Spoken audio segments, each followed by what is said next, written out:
The client who ripped a bunch of my hair out in a booking died about a week ago, and I've been umming and ahhing about making this video.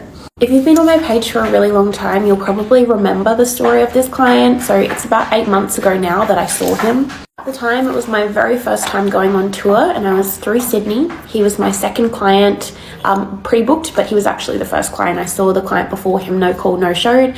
And this client actually extended half an hour because he felt bad that had happened. I saw no real red flags with him during the booking. He was on substances and actively using them during the booking, being Santa Standriff. However, he seemed relatively harmless, and in the industry, this substance is something we encounter all the time. He was a friend of an industry peer, so he also came with a great recommendation. She'd actually referred him to come and see me, and by no means was any of this her fault at all, and I still really look up to her and I still care greatly for her. This is not her fault, but I feel like that also gives context that, you know, I really did trust this guy that nothing would happen. Now, because of his business structure, I was touring through Melbourne the next week, and he was able to fly to Melbourne for work to see me again for another 2 hours. Now, in between these bookings, there was a lot of messages and a lot of me telling him I couldn't reply and just spamming my phone. So this probably should have been my first real red flag. However, at the end of the day, that's not dangerous. Now, at the time of his booking, he ends up being a full hour late to his booking. And I was obviously pretty pissed about that. I mean, you know, we're running on a schedule, and I understand people being 15 minutes late, but being an hour late and not giving notice is already rude. Honestly, when it's someone you've seen before and you've had a good experience with before, you generally kind of let these things slide a little bit. Now, he came in, he had beverages for us, he was doing that same substance again. All in all, seemed pretty good at the start. I was happy to see him again. He decided he wanted to show me his favorite Corn movie. Now, this Corn movie was very, very graphic and detailed a woman saying no, no, no to a group of businessmen at a board meeting. It was kind of like a corporate setting, and she worked there and she was being assaulted in this scene. He said to me his greatest fantasy was to marry a worker like myself and use them in order to secure these great big money business deals, which, I mean, the fantasy is not hurting anybody. However, that video that he showed me was not the kind of stuff that I really wanted to see someone watching. She was very clearly saying no. She was, you know, that was what was depicted in that video. Anyway, I tried not to think too much of it because I'd seen him before and he had references and all of these things, you know, all of these things I've mentioned in the video so far. So we go into the room to do the service. Now, he was my last booking of the night. He already knew that. We'd spoken about that. And he asked if it would be okay to spray on my face, which is something that I don't normally allow in bookings, to be quite honest. I've learned from this experience, never offer something that's not on your services list, because you give them one and give them an inch, they take a mile.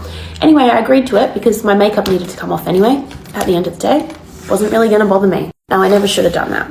Never should have. And I've learned a lot from that experience. But essentially, we get into doing the thing. It's about 50 minutes straight and he still hasn't, you know, come to completion. What starts happening is he starts getting irritated that he's not able to finish, which was likely due to the substances he was using.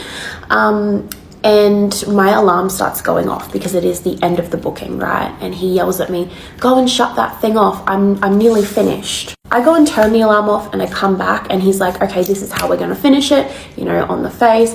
I can't really go into the great detail of what's happening. However, it was very rough, very extreme. He started calling me things like all sorts of slurs, dirty names, horrible things to me about my work, slut, all that kind of thing, to my face very angrily while doing what he was doing to my face, and then sprayed his substance all over my face.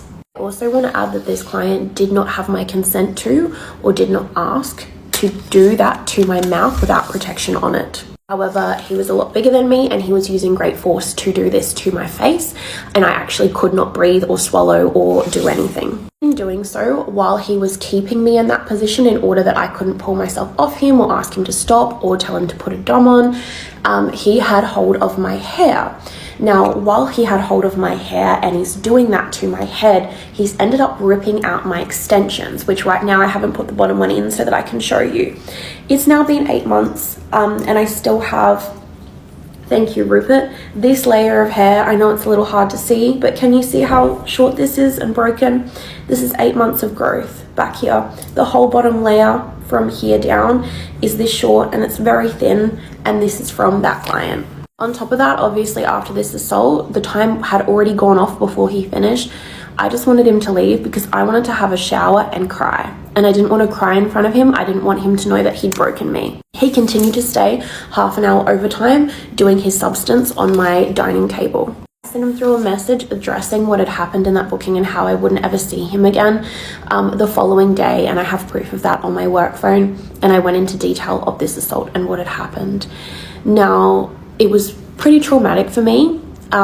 It was really hard to go through something like that, and the worst part was he seemed to sort of not think he'd done anything wrong. He didn't understand.